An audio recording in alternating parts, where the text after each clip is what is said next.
Et hier soir, à la mairie de Pire, le Tapurahuira Tira tenait un conseil politique. Une cinquantaine de personnes étaient présentes. D'abord, pour voir et prendre des nouvelles du patron Edouard Fritsch, rentré le week-end dernier de l'Hexagone, où il a subi une intervention chirurgicale. Mais aussi, bien sûr, pour faire le point sur l'actualité, notamment politique du Fénois et sur les travaux en cours à l'Assemblée. On reçoit justement ce soir le président du parti et ancien président du pays, Edouard Fritsch Yaurana. Yorana Athéna, Yorana tout le monde ce soir. Alors, on vous a posé la question à de multiples reprises depuis votre retour, mais comment allez-vous après votre opération à Paris? Non, ça va, ça va parce que je pense que beaucoup de gens ont prié pour moi. Je voudrais les remercier. J'ai reçu beaucoup de soutien, d'encouragement, et cela m'a donné effectivement du moral pour me battre et essayer de revenir au plus tôt.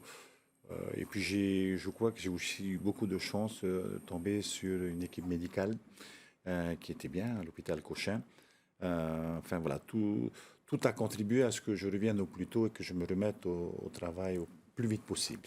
Alors, on le sait, une maladie liée à la cigarette, vous avez arrêté de fumer depuis? Oui, c'est ça. Et c'est un peu les leçons que je tire un petit peu de tout ça. D'abord parce que j'ai pas été un très bon enfant lorsque j'étais jeune. Parce que ma mère, effectivement, faisait la guerre contre la cigarette. Quand j'étais enfant, j'avais 30 ans. Et puis j'ai beaucoup d'amis autour de moi, mes responsables politiques me demandaient effectivement d'arrêter de fumer parce que ça ne peut que tuer d'ailleurs, comme on met sur des paquets de cigarettes. Euh, c'est une leçon effectivement grave. C'est pour ça que j'ai arrêté parce que je veux continuer à être là pour mes enfants, pour le travail. La deuxième chose, c'est ce coup de chance, c'est aussi la prévention. Il faut profiter de la situation que nous avons en Polynésie pour aller voir les médecins. Je parle à une femme avec ce que l'on fait aujourd'hui, avec ce mois du cancer que nous allons, du cancer du Titi que l'on va clôturer ce soir. Mais il faut aller voir, il faut aller consulter.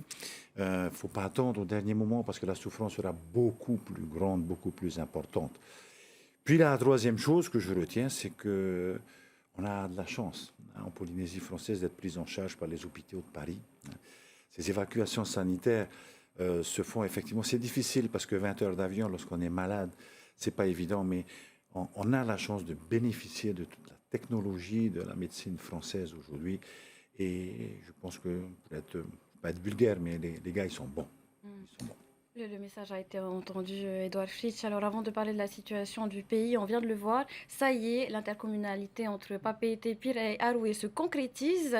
C'est le début d'une coopération attendue depuis fort longtemps. C'est vrai. Et lorsque on dit fort longtemps, ça remonte à quelques décennies, puisque déjà à l'époque, je me rappelle, je travaillais pour la commune de Piré, Gaston, Jacques Itewira, Gaston Floss, et puis bon, Jean Juventin du côté de Propriété. On avait déjà cela parce que c'est une obligation pour nous aujourd'hui, l'assainissement. CGCT le prévoit. Et c'est une obligation vis-à-vis de nos enfants. Il faut protéger nos lagons. Cet assainissement va nous aider à protéger nos lagons. Et aujourd'hui, je remercie le Seigneur parce qu'effectivement, on a réussi à se mettre tous les trois autour de la table. Je voudrais remercier ceux qui étaient là avant aussi, Philippe Schill, par exemple, à Arouet, Béatrice Vernodon sur Pirem. C'est un travail de longue haleine. Et là, on a mis en avant, c'est mon troisième adjoint, Yvonne Crafin, chargé des finances, qui va présider. Il sera assisté de M. Briand, puisque là aussi, il va prendre en charge une partie de la charge de cette communauté de communes et Yenfa, Julien Fa. Donc, oui, c'est un bébé qu'on a accouché avec beaucoup de difficultés, mais aujourd'hui, on est soulagé. Et heureux. Puisqu'il est là, le bébé, à présent. Alors, sur le plan purement politique, vous avez tenu hier un conseil au Tapurahuira Tira. Vous êtes aussi à nouveau au travail à l'APF. Votre volonté de réunir la famille autonomiste est toujours d'actu aujourd'hui? Plus que jamais, je crois, plus que jamais. Donc, vous savez que j'ai vu Gaston Floss, le président du Amutera, avant de partir. À Paris, j'ai profité de mon passage là-bas, puisque, effectivement, on a échangé par téléphone avec Tevaro Fritsch, on s'est vu. On s'est mis d'accord effectivement sur l'objectif. Aujourd'hui, c'est de se préparer. Il faut se préparer parce que lorsqu'on regarde la situation politique du pays, il y a de quoi s'inquiéter un petit peu. Je veux pas taper sur la majorité, mais effectivement, les engagements qui ont été annoncés avant la campagne électorale, ben, on les regarde à la loupe, on n'arrive pas à voir. Bon, on a supprimé la CST, mais vous avez vu que ça va provoquer d'autres problèmes parce qu'aller chercher 9 milliards, c'est facile de dire aux gens, oui, on enlève cet impôt, mais à côté de cela, on va aller chercher 9 milliards dans la poche de ces mêmes contribuables. Donc voilà, il faut se préparer. En créant une nouvelle taxe foncière. Par exemple, en créant une nouvelle taxe foncière, on sait quelle est l'importance du foncier dans ce pays. Les gens sont attachés à leur terrain, à leur maison. Aujourd'hui, on va venir toucher. Alors, on parle de 50 millions, mais aujourd'hui, qu'est-ce que c'est que 50 millions, un terrain, une maison? C'est vite atteint. Et donc, on va toucher à l'essentiel. Enfin, voilà. On rend de la main gauche et on reprend de la main droite. Et ça n'a pas apporté ce qu'on attendait, c'est-à-dire une vraie chute des prix dans ce pays. Et à côté de cela, on regarde le pouvoir d'achat. Je ne sais pas si on va créer plus d'emplois. L'année prochaine, on va attendre, mais j'ai l'impression que la commande publique va souffrir du fait qu'on est plus suffisant. On va avoir des difficultés de financement, peut-être pas en 2024, mais 2025, c'est sûr. Enfin voilà, c'est beaucoup d'inquiétudes, si vous voulez, donc beaucoup de travail pour le budget à venir. Il faut être prudent. Il faut être prudent, il faut être surtout vigilant. Et puis, il faut, à mon avis, se mobiliser pour essayer d'alerter ce gouvernement sur les difficultés qu'ils sont en train de créer pour l'avenir du pays. Alors, le gouvernement qui a hérité d'un projet initié par votre gouvernement, et je pense à la fameuse Tour des juges des Jeux Olympiques 2024. Aujourd'hui, l'opinion est un peu divisée à ce sujet. Pourtant, c'est un héritage que vous avez laissé au gouvernement actuel. Oui, non, mais des études ont été faites. On ne peut pas aujourd'hui, pour les Jeux Olympiques, s'appuyer sur la tour des juges qui existe. Okay, donc il a fallu en construire une nouvelle qui soit beaucoup plus aux normes, hein, parce que on a besoin de cela, beaucoup plus importante, puisque on va y installer des caméras, on va y installer des journalistes, beaucoup de gens. On a fait des études de prospection, on a regardé sur le plan environnemental les dégâts que cela peut. Tout est déjà en place, mais aujourd'hui, j'ai l'impression un petit peu qu'ils sont victimes de ce qu'ils ont essayé. Ils vont jouer au pyromane là maintenant. Ils ont essayé de mettre le feu à cette affaire et aujourd'hui, ça va être compliqué. Et je vous assure que si nous faisons la fine bouche, si le gouvernement continue à hésiter comme il le fait aujourd'hui, ces Jeux Olympiques vont nous passer sous le nez et c'est d'autres communes en France qui seront contentes de les récupérer. Vous comprenez quand même l'inquiétude des associations? Je comprends, mais de toute façon, c'est même pas. Le sujet n'est pas seulement les Jeux Olympiques. Le sujet va être la place du surf et la place de Tahiti dans les compétitions internationales de demain. Parce qu'il n'y a pas que les Jeux Olympiques. Tous les ans, nous sommes une étape du championnat du monde de la discipline. Donc la question, elle est là. Alors, est-ce qu'on a d'autres solutions? Parce que c'est ça qu'on a envie de dire, qu'on a envie de trouver aujourd'hui. Est-ce qu'on a d'autres solutions que celles qui sont proposées aujourd'hui?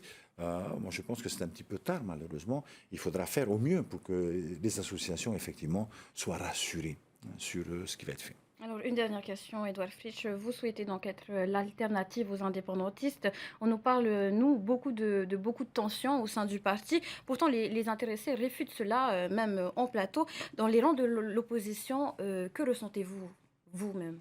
Mais vous savez, vous l'avez observé d'ailleurs, puisque j'étais un peu loin de tout ça, mais dans l'opposition, que représente le Tapura Huilatira aujourd'hui, parce qu'en fin de compte, l'autre composante de l'opposition ne sait pas trop où est-ce qu'ils s'inscrivent, mais nous travaillons comme un seul homme. Vous avez vu que c'était Puaruri Teritei qui a mené la danse et qui m'a remplacé au pied levé. Et je dois dire qu'elle a été superbe. C'est une femme, effectivement, qui fait honneur à la place du féminin dans le monde politique. Et non, ça va, on est soudés. Puis j'espère qu'avec Heria Polinetia demain, on va trouver un terrain d'entente. Parce qu'il faut trouver un terrain d'entente avant que ce soit la catastrophe. Ce pays, l'actuelle majorité veut l'envoyer à l'indépendance, c'est sûr. A-t-on les moyens? Aujourd'hui, on dit non. Donc il faut essayer de se battre pour que ça ne soit pas la voie adoptée demain par ce pays. Edouard Fritsch, vous parliez un peu plus tôt de Te Puaruri Teritei qui a répondu au représentant Tavini Mitema Tapati lors d'une intervention jeudi dernier à l'Assemblée. J'aimerais qu'on écoute cette intervention et que vous réagissiez par la suite.